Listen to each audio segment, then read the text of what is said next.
Hello, this is Jess, and I'll be doing video chat session number 27, November 27th, 2017. It's about 11:30 p.m., so I'm trying to get this all in and uploaded before 12, so here we go, and we're off. We're going to go right into our chat sessions. We're going to go right into our history tidbits. We're going to start with 1095 on this day.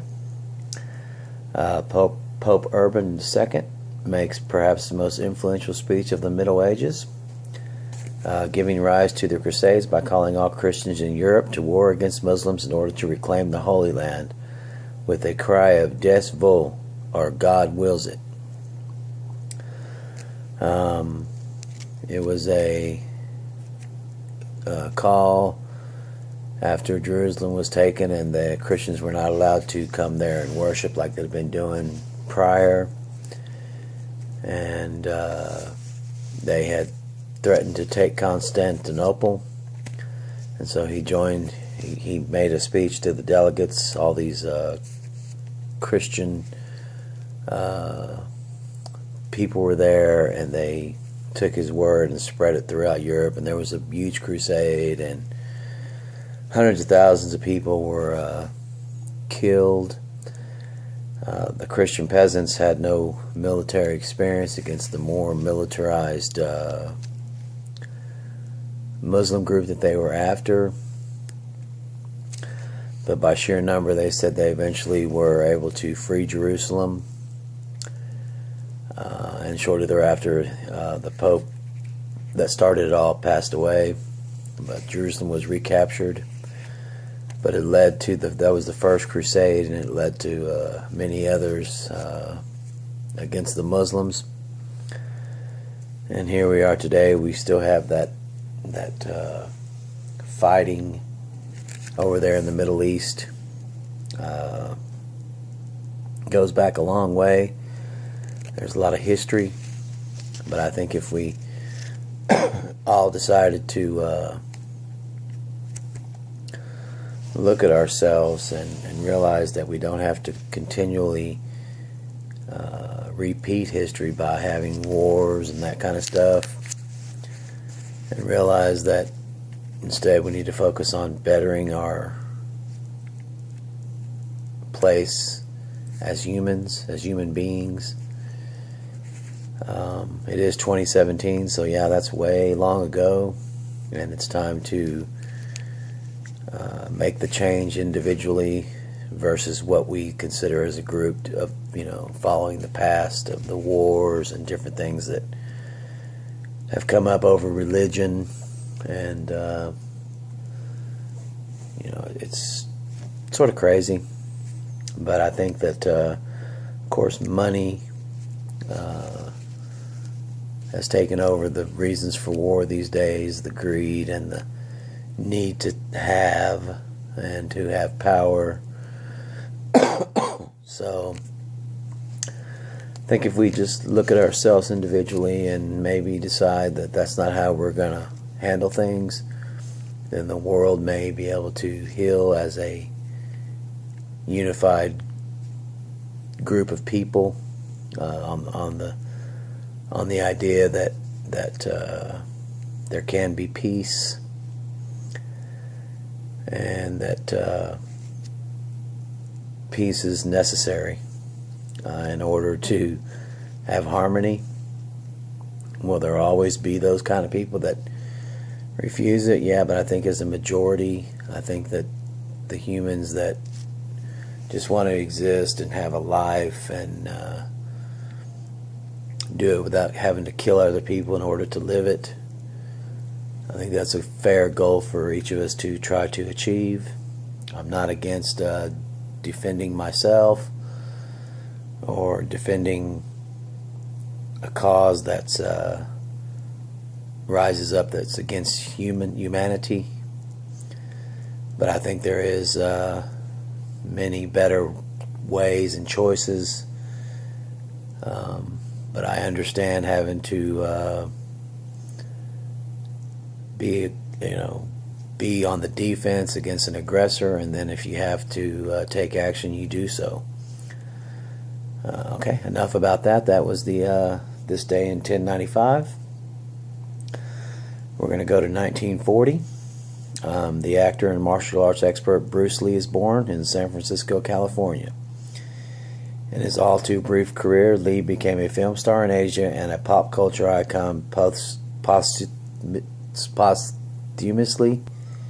posthumously in America. I'm not sure how to say that word, posthumously, but it means after his death, I guess. He was very intelligent in the area of martial arts and the abilities of the human ability to overcome adversity through quick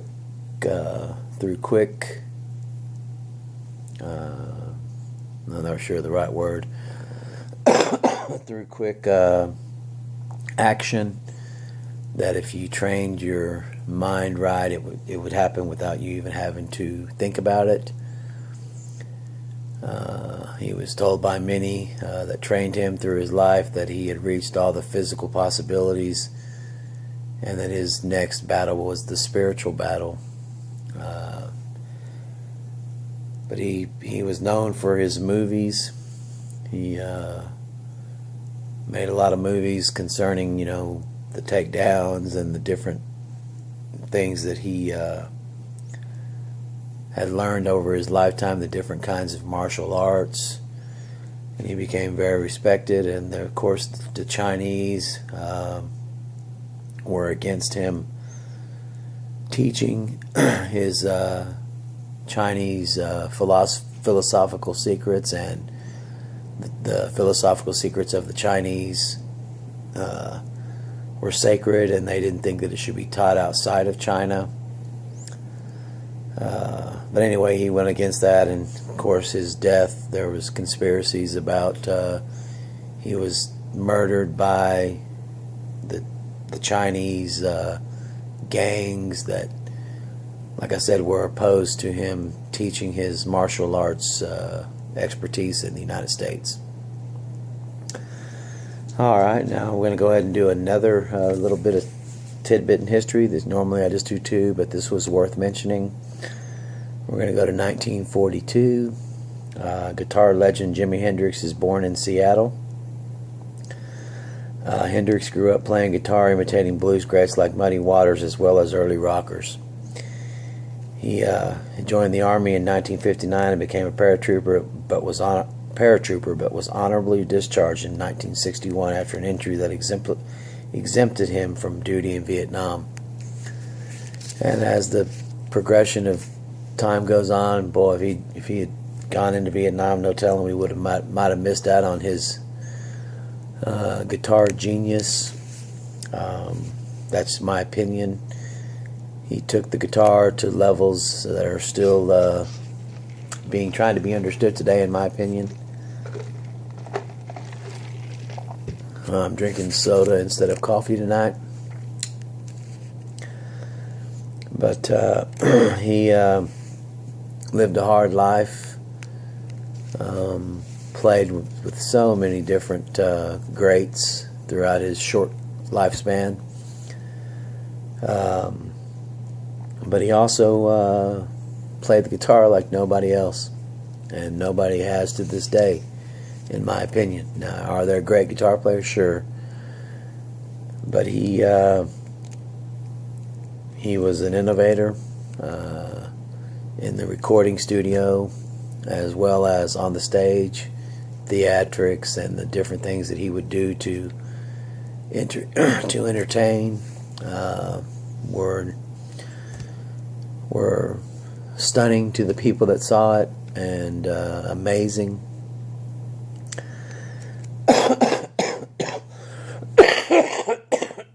Excuse me. But it was said that, I never saw him in concert or anything like that, but they said that if you saw him one time, You went to another one, you wouldn't believe it was the same guy because all his shows were different. That's what made him special.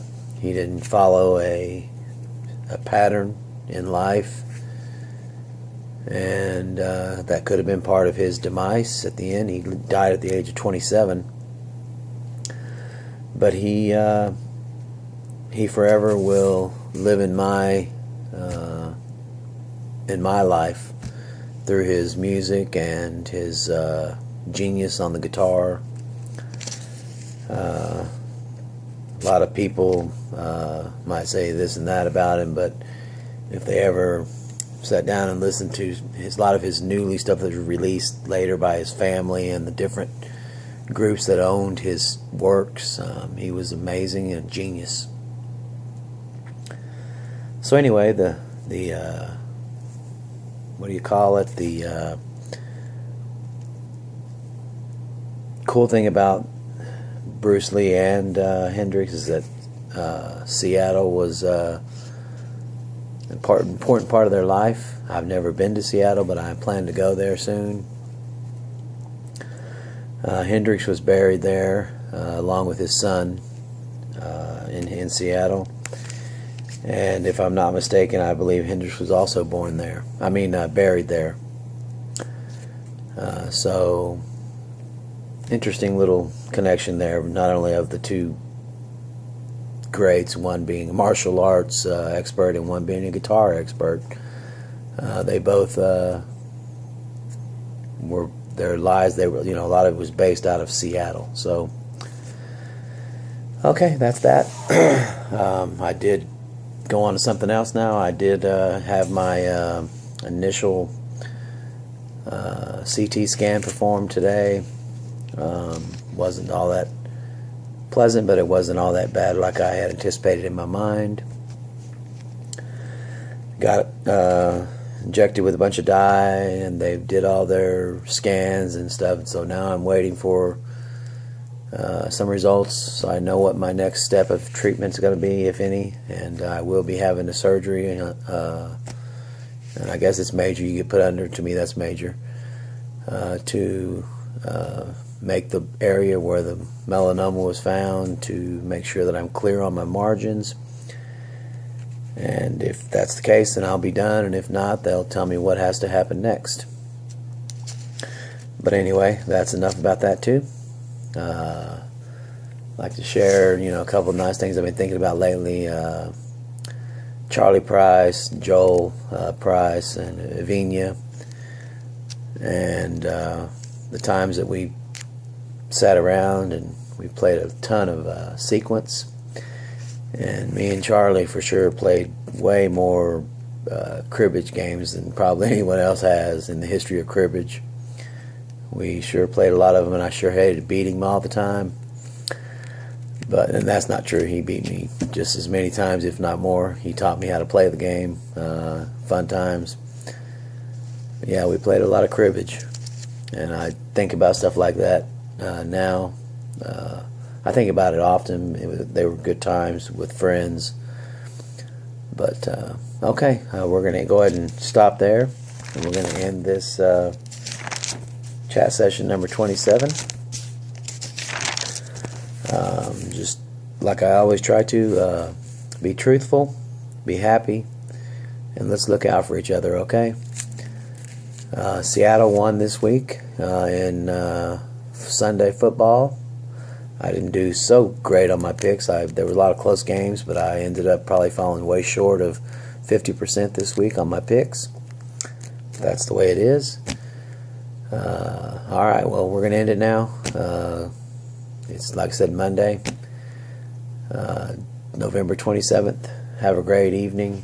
Early Tuesday morning coming up. Go Seattle. Bye.